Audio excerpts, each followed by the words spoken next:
Bonjour à tous et bienvenue sur boursicoté.com pour cette nouvelle analyse technique Forex, matières premières et Bitcoin avec une paire de devises euro-dollar qui revient sur cette zone ici des 1.0990.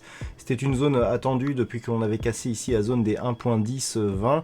Hier j'attirais votre attention sur le fait que cette zone était devenue plus ou moins une résistance depuis sa cassure.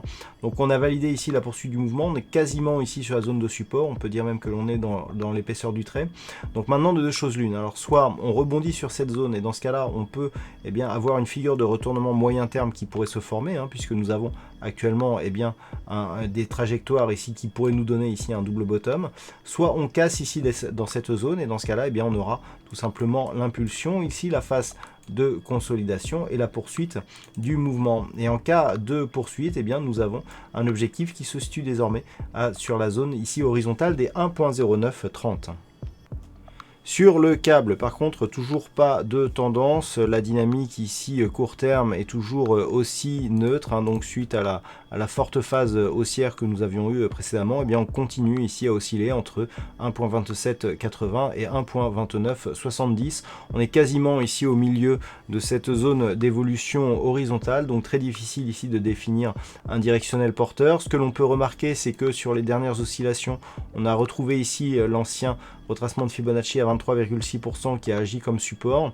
Donc cela plaide plutôt pour un retour à un mouvement haussier. On est dans un mouvement préférentiellement haussier puisque nous avons ici cette zone de support qui n'excède que de très peu le retracement à 23,6% de Fibonacci. Donc après ce fort mouvement, très peu de consolidation.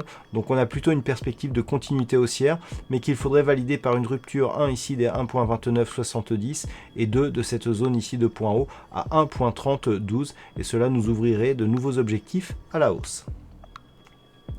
Sur l'or, on reste aussi dans un mouvement baissier, donc suite au contact ici avec la zone des 1477 $ l'once, on évoluait bien et j'attirais votre attention là-dessus sous la moyenne mobile 20 exponentielle ici avec des contacts répétés sur la bande de Bollinger inférieure. Donc clairement ici on se dirige sur un retour ici de cette zone de support intermédiaire à 1450 $ l'once, on a même quasiment eu un contact ici à ce niveau. Encore une fois, on est revenu sur la moyenne mobile 20 exponentielle qui s'est encore une fois imposée en tant que résistance. Donc si cette configuration perdure, on pourrait donc revenir sur cette zone des 1450 $ l'once et poursuivre en direction de la prochaine zone de support qui se situe à 1438 $ l'once. Et puis au niveau du WTI, on est toujours ici dans ce petit trend haussier, mais très peu dynamique, donc depuis le contact ici avec la zone des 51 $ le baril, zone qui était attendue et qui était donc une zone majeure.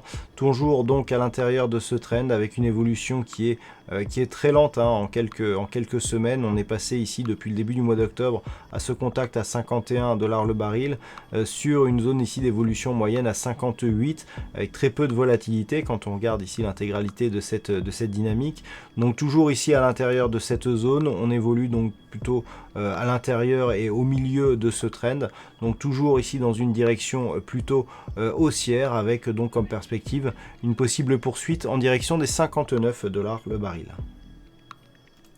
Et puis on termine avec le Bitcoin qui est en train d'invalider toutes les configurations précédentes. Alors on parlait depuis peu d'un retour à un mouvement baissier puisque le Bitcoin depuis sa cassure ici de l'ancienne résistance devenue support qui était redevenue résistance, on avait donc des contacts assez forts sur la bande de Bollinger inférieure et de retour sur la moyenne mobile 20 exponentielle qui agissait comme résistance. Donc on attendait ici une poursuite du mouvement en direction de la zone des 5790 $. On est en train d'invalider tout ça puisque nous sur le mouvement très court terme ici, on a un retour ici des cours sur la bande de Bollinger supérieure, on attaque ici la zone de résistance et il semblerait que celle-ci ne soit d'ailleurs plus valide puisque la manière dont elle est franchie à la baisse puis à la hausse, on peut dire qu'elle n'est réellement plus significative. Donc clairement, le fait que l'on repasse aussi au-dessus des 7400 $ pour un Bitcoin nous replace dans une possibilité de reprise haussière. Alors ce n'est pas encore confirmé, on a juste une dynamique ici sur le court terme avec ces deux points bas significatifs qui sont haussiers, avec ces deux points hauts qui sont haussiers aussi, donc à voir si on va s'inscrire ici dans une poursuite de trend, mais tant que les cours désormais évoluent au-dessus de la zone des 7400 $ pour un Bitcoin, nous avons une possibilité de retournement avec un objectif de retour ici sur la zone des 8935 $ pour un Bitcoin. Voilà donc ce que l'on peut dire sur cette analyse technique Forex, matières premières et Bitcoin. Passez une bonne soirée, de bons trades. On se retrouve dès demain pour d'autres analyses techniques, toujours sur le site boursicoté.com.